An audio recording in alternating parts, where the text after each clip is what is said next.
Oi, eu sou Marielle Kellerman, psicóloga e psicanalista, e este é o Lá Fora, podcast no qual vamos comentar coisas do mundo pelo olhar da psicanálise.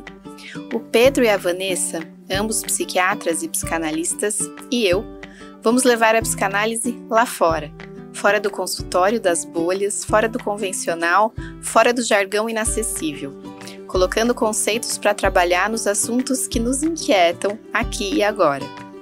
Nesse podcast, você vai poder espiar dentro do consultório e saber histórias por trás do divã, sempre respeitando o sigilo do material clínico dos nossos pacientes.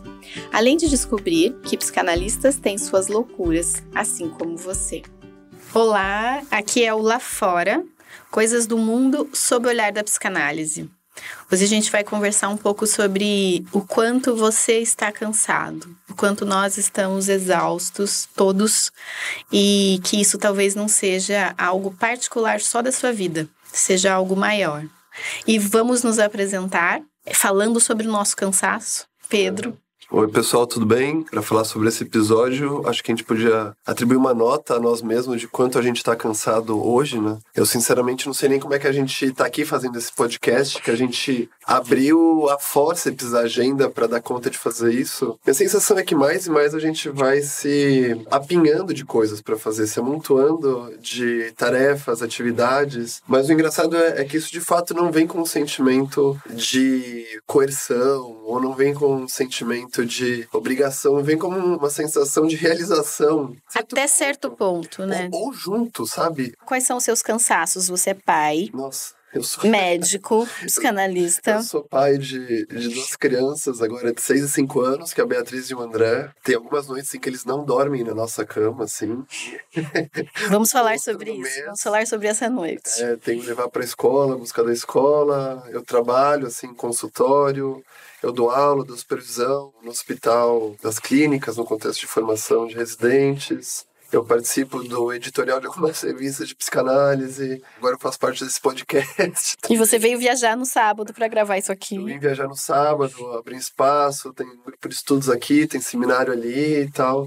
Eu adoro jogar basquete também, eu sou muito voltado ao esporte. Eu me considero um sujeito do cansaço, assim. Mas eu queria chamar atenção, pelo menos para esse fato da experiência pessoal, de que esse sentimento de exaustão, de se ocupar demais e de querer se aprimorar, ele não acontece em separado com o sentimento de angústia. É uma angústia de você estar atolado de coisas, mas ao mesmo tempo... Tem um tesão nisso. Um tesão, assim, de se explorar, sabe? Isso é muito real, muito louco. Também. Conta, Vanessa, quanto você tá cansada hoje? Eu fiquei pensando que eu nem faço tanta coisa assim, sabe? Eu sou mãe, sou médica, psicanalista, eu faço esgrima, yoga, tenho uma personal. Mas tem um Instagram, escreve poesia. Um Instagram de poesia. Você faz esgrima? Faço esgrima.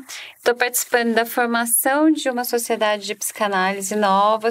Já cansei muito. E estou tentando ajudar nos seminários, faço o boletim desse grupo, enfim. Tem uma série de coisas que eu devo estar esquecendo, porque a minha memória anda um pouco prejudicada pelo burnout. Mas eu, com certeza, ouvindo o Pedro, pensei, nossa, eu não faço nada.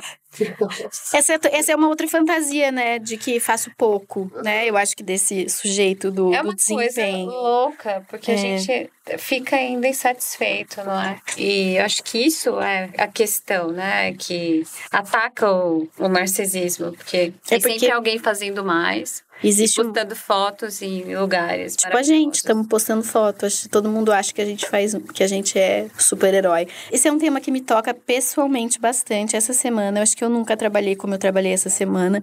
E eu senti exatamente isso. Eu sou mãe de gêmeos que também não dormem. Essa noite acordei algumas vezes e tive sonhos perturbadores com isso. E eu tenho consultório, sou psicanalista e tenho uma empresa de consultoria em saúde mental. Essa semana eu tive 2 ou 3 agendas da empresa quase todo dia.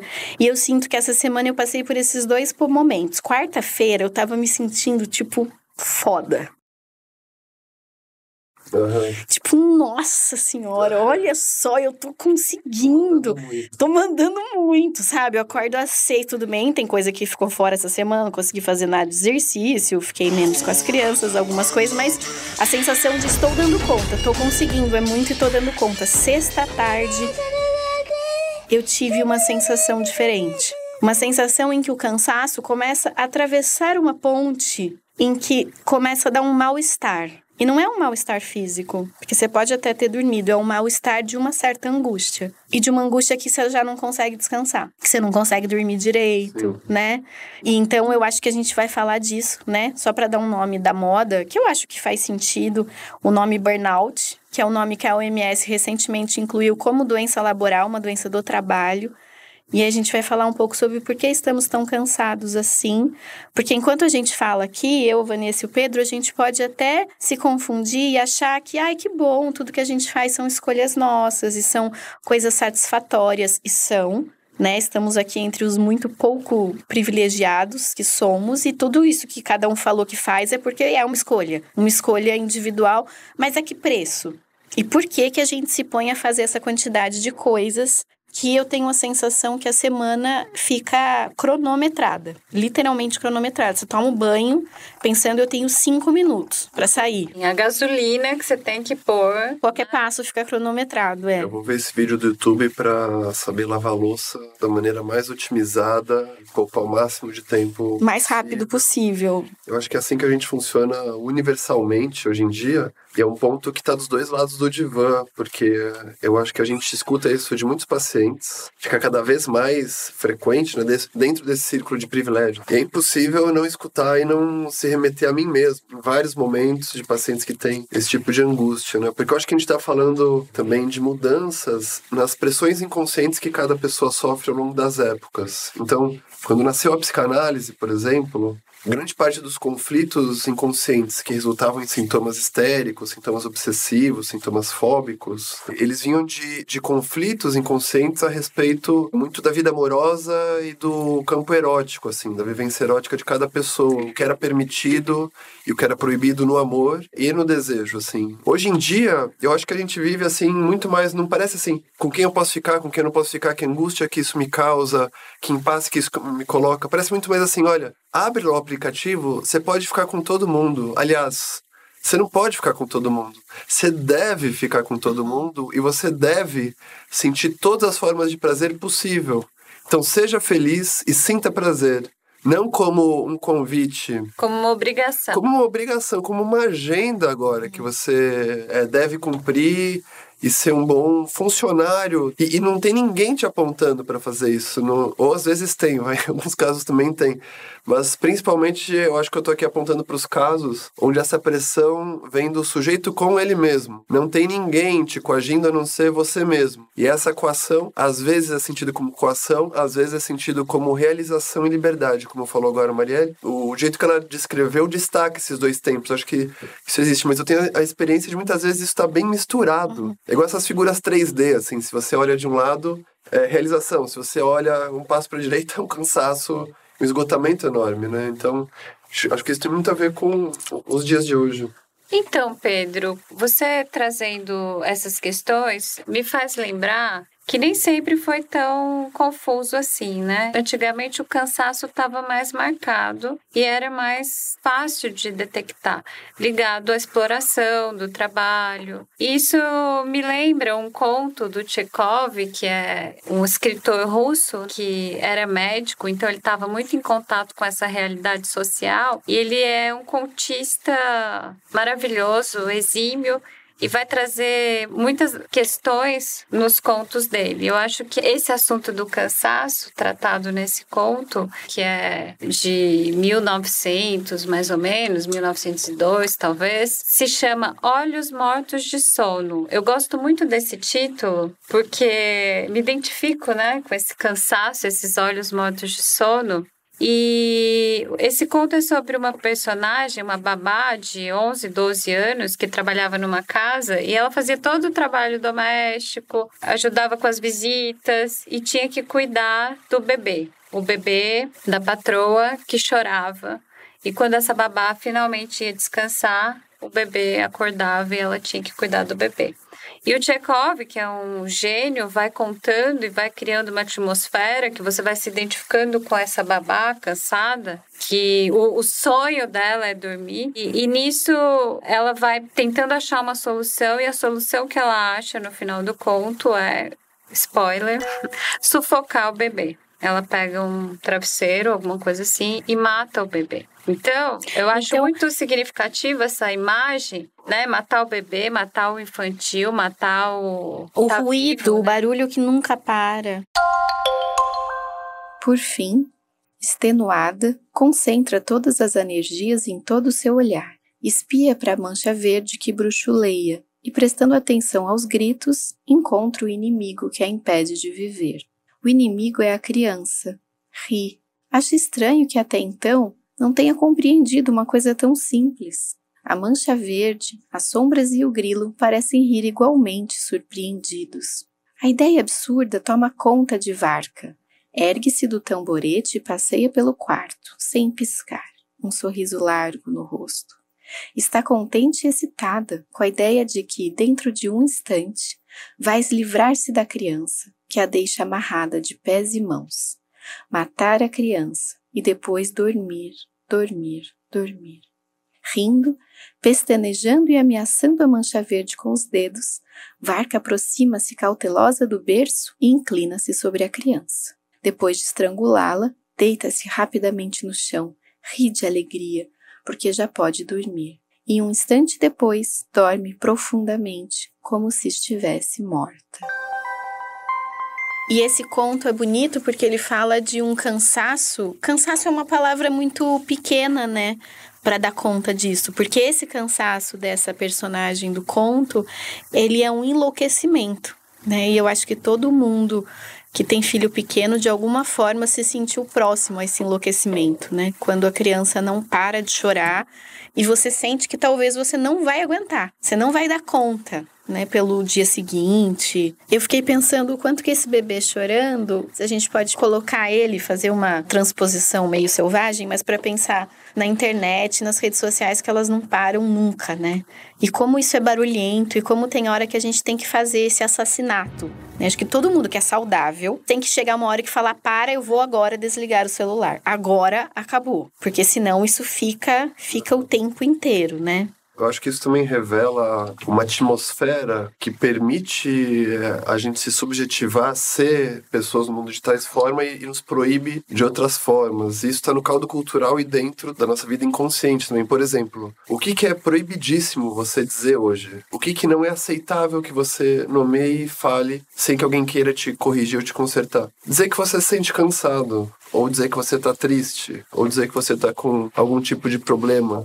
Isso é inaceitável, porque existem tantas formas de você se desenvolver, se aprimorar, se tratar, se consertar, se consertar, se refinar. Então, é completamente proibido boa parte do espectro negativo da experiência humana. Esse que eu falei agora, dor, tristeza, cansaço, apatia, exaustão, isso não tem vez. E isso é muito bem capturado por um filme da Pixar, ou se é da Pixar Disney, que chama Divertidamente, em português. Os personagens são os aspectos emocionais de uma menininha, assim, que tá em luto porque ela tá mudando de cidade. E a personagem principal é a alegria. Ela é um tanto maníaca e bem chata, assim, em determinado aspecto, porque ela é mandona e autoritária. E a antagonista, que se torna depois protagonista, é a tristeza, que tá sempre lá atrapalhando, tá sempre enchendo o saco. Toda a trama, ela evolui de maneira a dizer assim que a personagem da tristeza, ela não devia estar ali, de que ela não tem papel algum, de que ela não tem lugar na trama do roteiro. E de repente ela começa a se mostrar que veio, começa a mostrar a sua função. Eu não vou dar spoiler, né? Mas tem capturado de uma maneira, uma linguagem bem intuitiva e fácil, o que tá em jogo, eu acho, muitas vezes, na nossa vida. Acho que você lembrou do Divertidamente, Pedro, porque nesse desenho, que é muito bonito, ele coloca a tristeza como se ela é, né? Ela vai se mostrando absolutamente essencial para o crescimento da personagem e que no nosso dia a dia, toda vez que a gente expressa isso, qualquer coisa relacionada a estou cansado, estou doente, não aguento mais, qualquer coisa, o que vem não é nenhum tipo de acolhimento ou de espaço para que isso caiba. É o contrário, vem sempre uma receita. Então você deveria mudar a sua alimentação. Então você deveria aumentar o número de vezes que você vai no personal. então você deveria baixar um aplicativo de sono, então você deveria voltar no seu psiquiatra. Eu não sei se vocês têm ouvido isso de pacientes, claro, a gente pode trabalhar isso na análise, mas eu tenho ouvido bastante, assim, as pessoas falando, aí eu senti isso, aí eu tomei mais um frontal. Isso. Né? Então, assim, isso se dá nas micro-relações, não é só do ponto de vista da cultura maior. Tá lembrando agora, você acabou de falar isso, Pedro. Ontem eu falei pro meu marido que eu tava muito cansada, sexta-noite, com gêmeos, trabalho e tal, e ele falou assim, então você não deve beber um vinho hoje. Não tenho uma ideia de, puxa, é verdade? Nossa, essa semana foi cansativo. Tem uma receita, uma coisa que se você fizer aquilo, logo esse problema estará resolvido, superado. E eu acho que esse tipo de receita ou de orientação, de conselho, com a melhor das intenções que exista, porque logicamente que fazer exercício é bom, comer bem é bom, dormir cedo é bom, diminuir o consumo de álcool é bom, tudo isso é ótimo. Mas eu acho que vai causando uma certa experiência de desamparo, né? Porque se você tá cansado, doente, ou exausto, ou angustiado, com medo, triste, inseguro, só quer dizer que você não tá seguindo direito uma receita. Eu acho que você traz na sua fala a questão do luto, né? Não é possível viver a tristeza, porque é moralmente condenável, é preguiça. É feio. É feio. Se você tá cansado e não quer fazer nada dessas soluções todas que existem, é preguiça. É visto assim, né? Você é condenado. Quem tá acima do peso é por preguiça. Quem tá com depressão também pode ser acusado, né? Então... Essa não é a melhor versão de si mesmo que você pode mostrar. Você tá deixando oportunidades de superação e de aprimoramento de lado te escaparem quando você... É culpa sua. É culpa sua. Existe uma hiperresponsabilização do sujeito também dentro dessa lógica, né? Mas isso me faz lembrar uma paciente assim que eu atendo, que outro dia foi tão tocante, assim, ela vive muito dentro dessa lógica que a gente está falando. Toda interpretação que eu dou é sentida não como uma constatação no sentido de ampliar uma ideia ou de ampliar o campo da percepção dela sobre ela mesma. O que eu falo é tomado como uma receita do que ela deve fazer. Ah, então eu não tô fazendo isso, doutor. Então você tem razão. Ótimo, você viu que eu não tô fazendo isso. Vamos ver se na próxima sessão eu consigo vir e fazer isso, assim. Adotando como prescrições verbais a partir das quais ela pode, de novo, se desenvolver, evoluir, se melhorar o seu desempenho. A gente passou uns meses, assim, atacando essa superfície, assim, de desempenho e de cansaço. E outro dia isso cedeu. Como se fosse uma barragem contendo uma série de 1000 litros de lágrimas, assim. A primeira sessão que ela passou chorando quase que o tempo inteiro, os 45 minutos da sessão, foi um mar de lágrimas, assim. Nuvem de lágrimas que chove. Escorreu tudo nessa sessão. No final dessa sessão, a gente mal trocou palavras, assim, eu mais deixei acontecer. No final, ela disse assim... Eu queria te agradecer por deixar eu chorar até o fim. Porque eu acho que isso que é o mais proibido nos dias de hoje. A assunção de que você tem uma fragilidade, uma vulnerabilidade, evoca imediatamente o meio para te tratar. E quando é alguém externo a você, quando essas receitas vêm de fora, isso é mais facilmente identificável.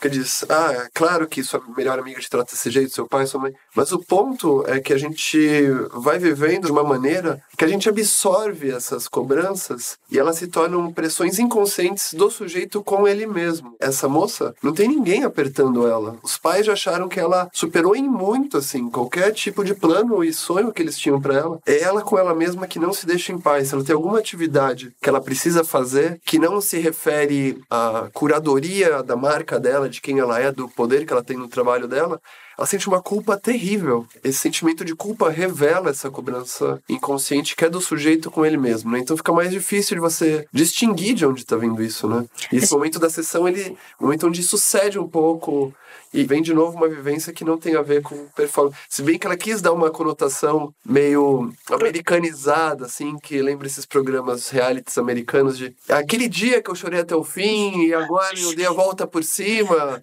Eu não sei, vamos ver. O arco dramático. O arco dramático. Agora passou, né? Tem programas, assim, reality shows americanos, tipo The Voice, que é muito comum. Você apresenta aí, eu sou tal pessoa que passei por um Katrina, mas eu passei por uma dificuldade enorme. É sempre assim. Sempre tem esse enredo. E eu usei essa tragédia para me tornar uma pessoa melhor. Essa é uma fábula contemporâneo. É uma fábula do herói. Não é uma tragédia, é uma oportunidade de crescimento, Isso. seja lá o que for, né?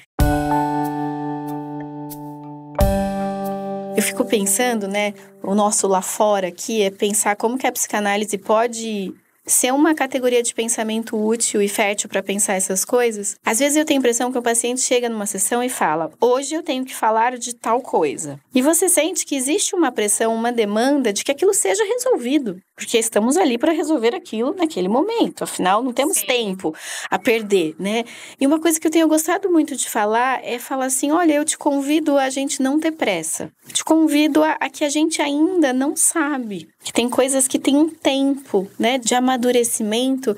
E eu acho que isso pode ser, é um exagero de palavra, mas é um tanto quanto revolucionário. A ideia de que isso talvez a gente ainda não saiba. Isso não vai ser resolvido agora. E tudo bem. Tem espaço, a gente abre essa porta. Porque eu tenho a impressão que tem essa corrida, essa sensação que as questões vão batendo na porta e você vai despachando, né? Resolve. E quando você abre a porta e fala, isso aqui vai ficar aqui, eu não sei o que é, eu não sei como é que faz. Eu tenho muito essa sensação de que a psicanálise, às vezes, apesar, não sei se vocês sentem isso, apesar da nossa vida estar também inserida nesse mesmo caldo cultural do desempenho e da performance, às vezes eu tenho a impressão que quando o paciente entra, eu fecho a porta, é um grande privilégio que eu tenho 50 minutos, pelo menos, que eu vou ficar parada ouvindo. E que isso eu acho que é muita coisa que tem gente que não tem. Quem tem demandas de outra natureza de trabalho, que ela é mais operacional, ou de se fazer coisas o tempo inteiro. Não sei, eu tenho uma sensação de um certo espaço. A imagem que está me ocorrendo é a abertura de um filme do Lego, não sei se vocês assistiram. Eu acho que tem vários, mas tem um que começa com o bonequinho, é um operário, e ele começa o filme cantando assim: tudo é incrível, né? E vai trabalhar todo feliz. E tá todo mundo mal-humorado, triste, de cara feia, e ele tá positivo, achando que tudo é incrível e tem todo um musicalzinho no começo e tal. E depois ele vai tendo uma série de problemas e tendo que enfrentar questões. Mas assim, esse tudo é incrível, é a propaganda que a gente recebe o tempo todo, né? O filme acho que até satiriza um pouco isso. Mas tem que ser tudo incrível. A gente fica culpado quando não tá tudo incrível, quando a gente começa a falar de dores e tudo mais. Eu não sei até que ponto que a pessoa que chega para análise consegue abrir mão disso. Pelo menos como da que a gente vai expectativa. entrando, né, numa possibilidade de confiança que nós, analistas, vamos estar junto ali, que não precisa ser tudo incrível o tempo todo. Nossa, deixa eu contar uma história. Foi tão legal uma vez. Eu sempre tive uma angústia com o Ano Novo. Não sei se vocês têm. Eu amo o Natal, sou a pessoa mais incrivelmente insuportável feliz no Natal. E eu odeio o Ano Novo. E aí, eu tava na análise um dia e falando que do Ano Novo, sei lá, tentando entender porque que eu odeio o Ano Novo. E aí eu falei de alguma propaganda, o ano que vem vai ser melhor. E a minha analista falou, mas por que tem que ser melhor? E quando ela falou isso, eu me dei conta de que coisa louca essa ideia de que o ano que vem vai ser muito melhor e de que amanhã vai ser muito melhor. Gente, o nível de pressão que é isso. Tem gente que brinda assim, que hoje seja o pior dia da nossa vida, porque todos os outros vão ser melhores. Gente, é um tamanho de pressão, de sobrecarga. E quando ela falou isso, por que o ano que vem tem que ser melhor? Por que tem que um ser melhor que o outro? Vai chegar aonde isso? Então, e o que é ser melhor? E aonde que isso chega? Meu Deus! Né? Isso me deu uma acalmada, assim. Eu acho que o Ano Novo me vinha com essa ideia dessa propaganda. A vida é agora, Sim. Porque você merece. Abra a felicidade. Né? Essa coisa, a felicidade. É legal, né? Pensar nesses unpacking. É isso que chama? Unboxing. Unpacking, sim. De brinquedos?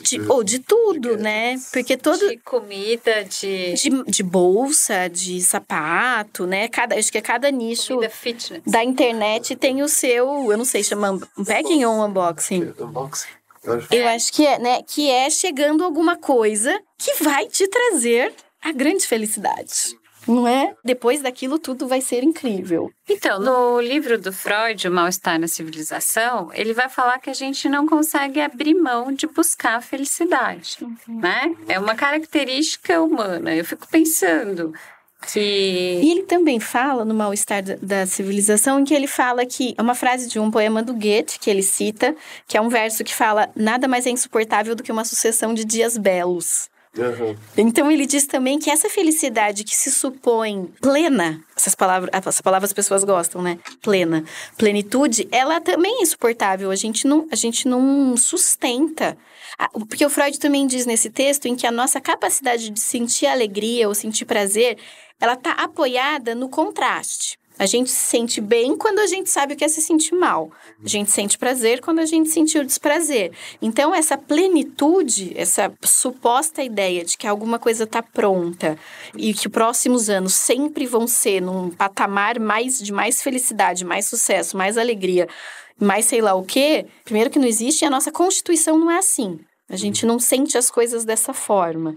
Eu acho bom pensar isso. O que eu acho curioso é isso, que nesse projeto de felicidade, eu acho que está colocado como um direito a fazer escolhas a respeito da sua felicidade. E a sensação hoje em dia é a obrigatoriedade da felicidade e a obrigatoriedade do prazer, dispensando, assim, tentando editar justamente as partes feias ou aquilo que não funciona direito. E isso não combina com essa pressão sobre o sujeito, né? De se otimizar, de se colocar como se fosse um filtro no Instagram. E de fato é muito ambíguo, porque se você abre essas novas mídias de tempos muito acelerados, como o TikTok, você vê pessoas fazendo coisas inacreditavelmente capazes, e legais, e habilidosas, e interessantes. Então, esse sujeito do cansaço e do desempenho, ele tem duas faces. Uma face é essa face de performances inacreditavelmente competentes e deslumbrantes e de efeito de encantamento. Mas a outra face disso, eu acho que é um sentimento constante de impotência, de cansaço, de tristeza, de depressão, de burnout.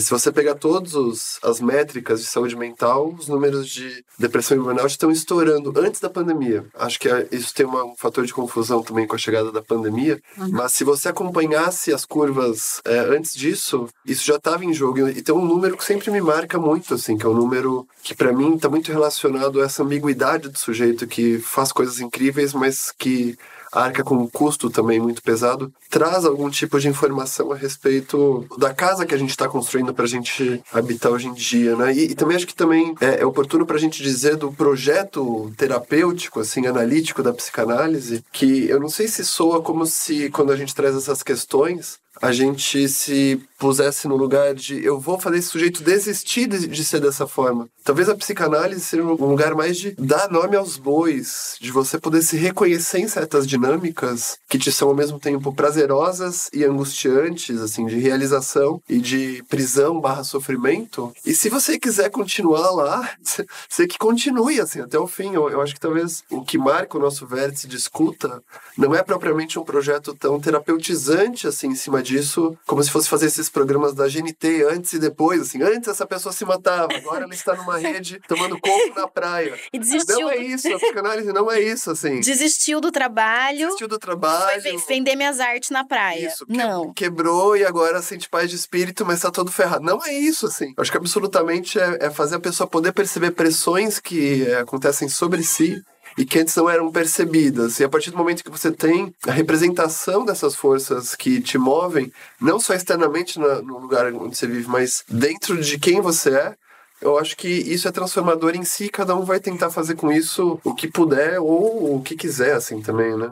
Então, quando você fala de representação, acho que é interessante a gente falar que a gente está falando muito de poder dar nome para essas questões. Poder contar para a gente mesmo que a gente está cansado. Acho que a gente foi perdendo também essa condição. A gente não sabe muito bem que está cansado. Assim como a gente não sabe que está com fome. Não é? Vai comendo porque está triste. Vai comendo porque está ansioso. Uma religação. A gente sabe que está com vontade de fazer xixi. A gente sabe que está com vontade de tossir. Mas será que a gente sabe que está cansado mesmo? Um animal continua andando se ele estiver cansado? Nós temos essa percepção? O corpo e a mente estão conectados o suficiente para saber o que é cansaço, né? Acho que tem tudo isso também. E como é esperado, né, do ponto de vista cultural e coletivo, que você esteja muito cansado. Ó, a gente tá aqui conversando, né, falando, nossa, a gente faz muita coisa, estamos super cansados. Eu me lembro que quando eu tava começando minha carreira clínica, eu tinha poucos pacientes, eu não tinha muito trabalho, eu ficava super angustiadíssima com isso. E eu ouvia colegas falando, tô exausta, tô atrasada. E eu não. Que legal. Eu tava descansada e eu morria de culpa, mas eu morria, assim, de culpa. Então, acho que é disso que a gente tá falando. Quais são os sintomas, né? Bom, Você usa esse cansaço como um enfeite de orgulho, assim, como uma insígnia de competência. eu me sentia, assim, a pessoa fora do jogo, sabe? Exato. Sabe aquele café com leite? Ah, você não vale, né? Você tá fora desse jogo. Mas agora você tá cansada e você pensa, posso ir mais um pouquinho. Será que eu tô tão cansada assim mesmo? Não, acho que essa é a questão. O ano passado, eu ia fazer 40 anos e outro dia tava preparando uma festa e acabando o ano. Aí teve uma hora que eu tava atendendo uma paciente, criança, e eu comecei a sentir uma coisa aqui. Tipo, o meu olho fazendo um movimento estranho. Aí eu pensei assim, ou eu tô tendo um burnout, ou eu tô tendo um derrame. Aí eu falei, calma, pera. Tem alguma coisa que tá passando de um limite. Mas parece, é isso que você falou, Vanessa, agora. Parece que a gente tem que ter uma comunicação, uma notícia muito extrema pra gente ter a notícia de que calma, ou para, ou menos. Porque se não for assim, você vai estar culpada por descansar. Isso, exato. Esse é um ponto neurótico, eu acho, de que existe um prazer e uma dor ao mesmo tempo, de você se pôr sempre em alta rotação. E eu acho que existe uma ideia, talvez esse herói da pós-modernidade de agora seja aquele que se aperta até o fim e não quebra. Para conversar aqui para trazer aqui para nossa conversa, né, Pedro, a gente já conversou sobre isso em outros momentos, o Byung-Chul Han, que é um filósofo sul-coreano, ele ajuda muito a gente a entender essas ideias, porque ele articula um tanto quanto de sintoma do sujeito, do ponto de vista subjetivo, com questões do mercado de trabalho, do momento de agora, inclusive da organização de trabalho que a gente está falando. Eu vou fazer aqui uma citação muito rápida, mas que retoma aquilo que você falou no começo. O Byung-Chul Han fala assim, num livrinho que é pequeno, que chama A Sociedade do Cansaço. Ele diz, a sociedade disciplinar é uma sociedade da negatividade. Depois você fala mais sobre isso, Pedro, o que era o Freud tratando histéricas lá em 1900. Então, essa sociedade da negatividade, ela é determinada pela negatividade da proibição, é o que não pode. No lugar da proibição, mandamento ou lei entram, atualmente, projeto, iniciativa e motivação. Então, a sociedade disciplinar ainda está dominada pelo não. Ela gera loucos e delinquentes. A sociedade do desempenho produz depressivos e fracassados. Isso. Eu acho que esse é um autor que ele consegue, assim, decantar e dar nome aos bois, pôr os pingos nos is em relação a essa dinâmica oculta que move boa parte de nós hoje. Então ele vai contrapor esse sujeito da disciplina, que não é um sujeito que desapareceu, pelo contrário, ele desapareceu nos lugares de maior privilégio, eu acho, do ser humano. Então o sujeito da disciplina é aquele que tem sempre uma força externa coercitiva sobre si para que ele trabalhe. Ele é o operário. Ele é o operário que tem o chefe ou aquela empresa, o substituto, que o aperta, que o espreme até sair o último caldinho de produtividade que ele pode ter. Como a personagem do conto que eu trouxe, o Olhos Mortos de Sol. Essa personagem, ela é um sujeito da disciplina. Ela padece da disciplina que se exterioriza e a pressiona de fora para dentro. Tem o patrão. Tem o patrão. O patrão que explora o empregado. O escravista que domina o escravo. Tem alguém que está na ponta do chicote, que está sendo pressionado de alguma forma por uma instância que leva a aumentar a fabricação de um produto ou o desenvolvimento de algum serviço, né? E isso, segundo o Byung-Chul Han, isso cria loucos ou delinquentes. Quer dizer, o jeito de você se contrapor a essa violência que te oprime é você matando o bebê. Em 2010, o Byung-Chul Han vai defender, então, qual é o sujeito contemporâneo que aparece nos estratos de maior privilégio do ser humano hoje. É aquele lugar onde o sujeito ele não é coagido por nenhum patrão, ele não é apertado por nenhuma figura parental. Ele está livre para dispor da vida dele e dos recursos que ele tem para se realizar da maneira que ele preferir. Só que essa coação ela não deixa de existir, diz ele. Ele fala que o sujeito, ao invés de ser explorado por fora, agora ele passa a se explorar por dentro, sem perceber o elemento exploratório e sentindo todo o conjunto como liberdade de escolha e livre-arbítrio. E força de si. E essa pressão é muito mais eficaz. Muito mais eficaz, ele não é uma ruptura do sujeito da disciplina, é uma continuidade de otimização do método, de você espremer até a última gota de alguém. Se você explora a si mesmo, sentindo que isso é o seu desejo, isso é enormemente mais produtivo, né? Então, por exemplo, isso de você trabalhar por bônus, pacientes que trabalham no mercado financeiro, a gente observa isso com muita nitidez, como a pessoa se coloca sempre na ponta do chicote de novo, mas agora não é figura de um chefe coercivo, tirânico, de maneira a impor nada sobre o sujeito. É ele mesmo que se coloca numa rotina de autoexploração, de alta rotação, e que leva a grandes performances de novo e a burnouts e depressões igualmente incríveis. Né? Aquele botão que não vai se encaixar nessa casinha que é proposta pelo sujeito da disciplina é aquele que enlouquece ou aquele que não aceita a lei e que vai se tornar um transgressor ou um criminoso. Que é o contrário do antifrágil, gente. Esse termo que tá na moda. Eu nunca tinha ouvido esse. Então, preparem-se, porque vocês têm que ser antifrágil. É a capacidade de evoluir sempre diante das situações adversas. Sempre. Não é só se manter forte ou resiliente. Ao invés de resistir e esperar a calmaria, o antifrágil evolui com os impactos. Existe uma série de desenvolvimento de instrumentos de discurso e de tecnologia hoje para que o sujeito mais e mais se aproxime desse antifrágil, assim, eu acho, que está ligado ao slogan da Nike, por exemplo, Just Do It. Dane-se se você está em burnout com 3 filhos. Just do it. Entregue o próximo. Como assim? E é muito interessante, não sei se vocês têm... Ou vá além, desculpa, só esse pra mim dá outro bordão, Maria, que é o vá além. Vá além. Vá além. Só que o vá além, ele é vizinho do vá para o além. Porque isso pode te extinguir. Te extinguir completamente. Você pode se consumir como uma chama que queima, um incenso que queima para reverenciar esse Deus que nos pressiona internamente. Eu acho muito interessante, não sei se vocês têm esses pacientes no consultório, eu tenho um trabalho que eu atendo pessoas jovens que estão fazendo formações para se tornarem programadores. E eles, às vezes, vêm para a sessão falando assim, olha, eu devo ter algum problema? Porque, assim, eu faço a graduação das 7 da manhã, 1 da tarde, depois da 1 da tarde às 5 da tarde eu tenho um estágio, e depois das 5 da tarde às 11 da noite eu tenho um outro curso, e eu tô bebendo muito, não conseguindo dormir, com dor nas costas, ansioso. Como é que eu faço? Esse é antifrágil. Tipo, você acredita, e eu acho que isso tá pegando mais as pessoas mais jovens. Não sei se vocês têm essa impressão. Porque eu acho que esse caldo cultural, ele vai decantando mais em quem chegou recentemente. Porque pensa uma pessoa dos seus 60, 70 anos, talvez ele tenha aprendido diferente sobre o que ele precisa ser, performar na vida. A pessoa de 20 anos, ela começa no mercado de trabalho que ela não sabe nunca se ela vai se aposentar ou não. Tem conjunturas aí macroeconômicas, políticas, etc., que vão fazendo uma força para que essa pessoa tenha que ser o grande empreendedor de si mesmo e trabalhar das 7 às 11, e vem com uma demanda para o psicanalista que é assim, me conserte, porque eu devo ter alguma coisa errada.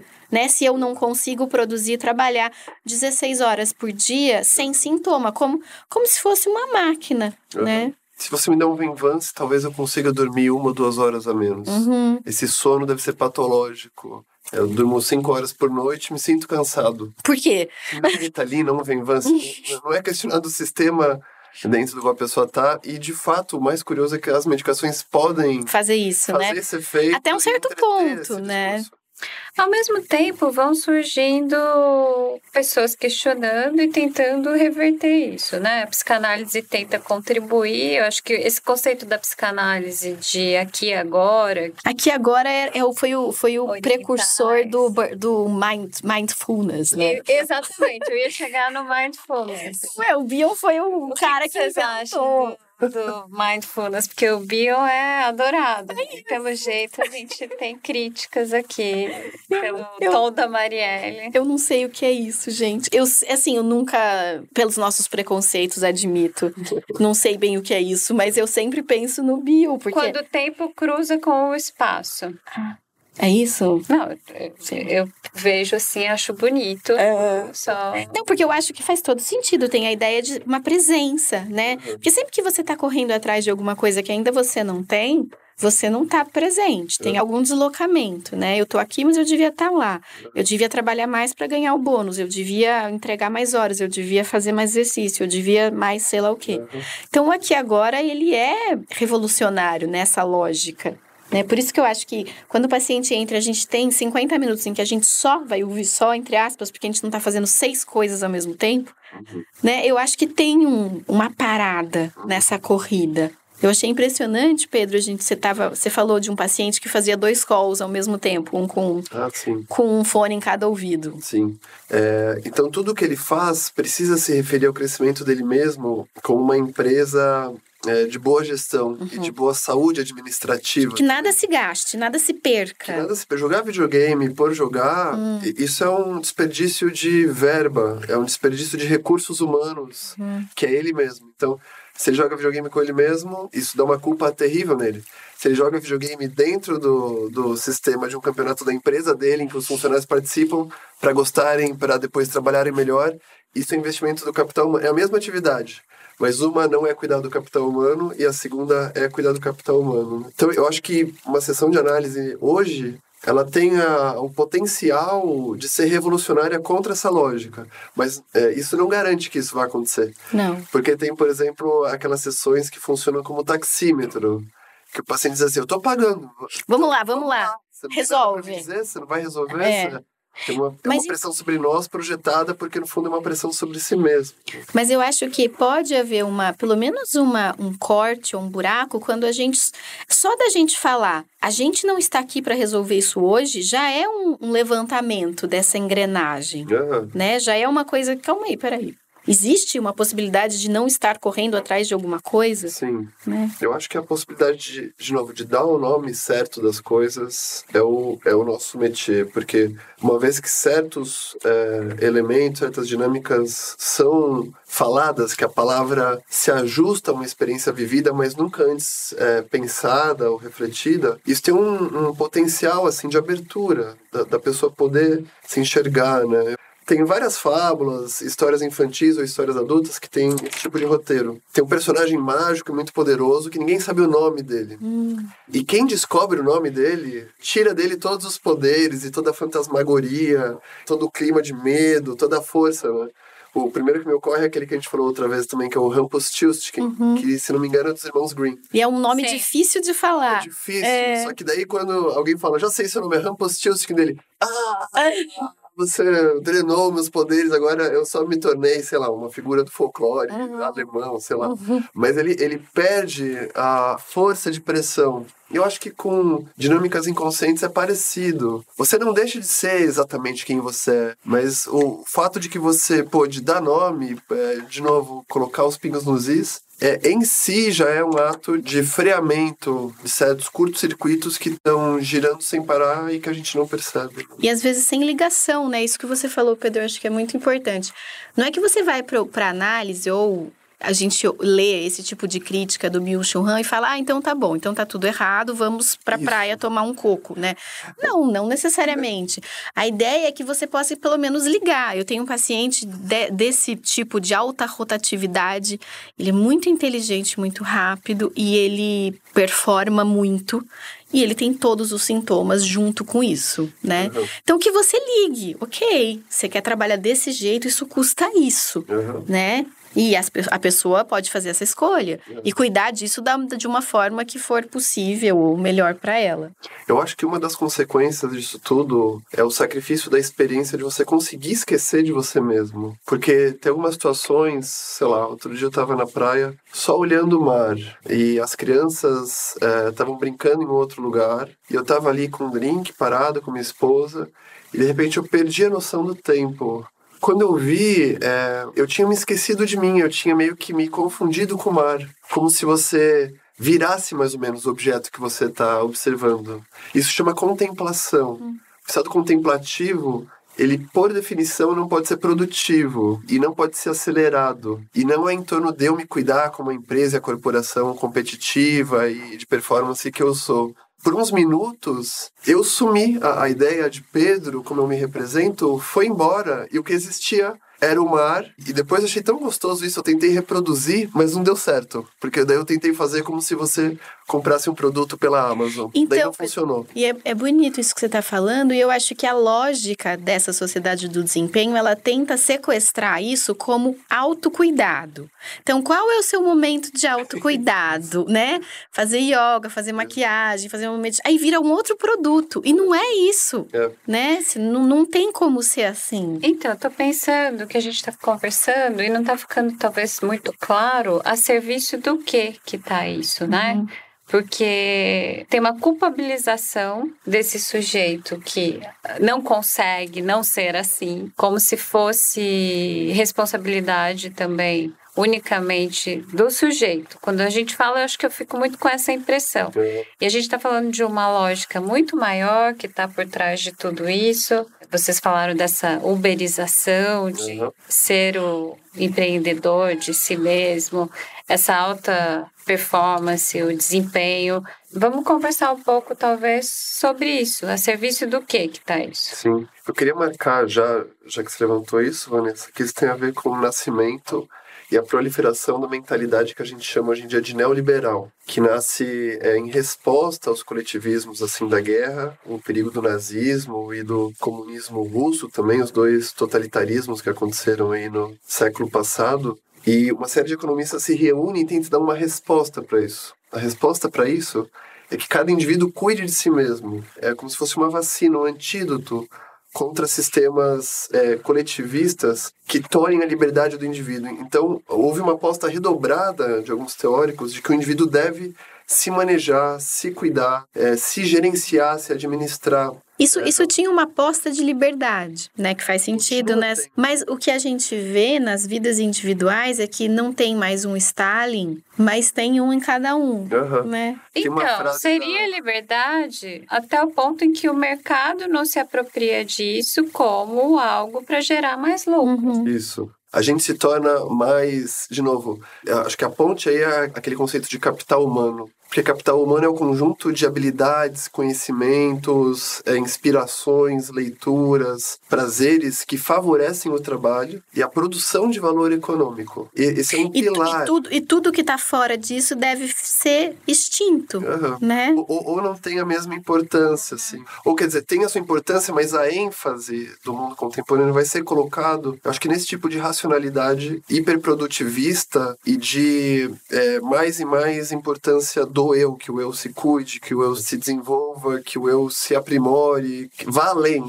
Daí quando você chegar lá além de onde você vai, vá além do além. E depois vá mais um pouco. Nunca tá exatamente bom ou suficiente onde você tá. Quem você é, né? Então tem uma frase de quando essa racionalidade entrou na Inglaterra, por exemplo, que a Margaret Thatcher falou assim, eu vou tentar citar de cabeça, mas ela fala assim, a economia, essa forma de lidar com a economia é o método, não é o objetivo. O objetivo é transformar os corações das pessoas. Então, existe toda uma racionalidade econômica que funciona não só mais no campo da economia, de você se pôr de uma forma competitiva, de você prosperar como empresa, mas é uma mentalidade que começou a se infiltrar em vários outros âmbitos da nossa vida.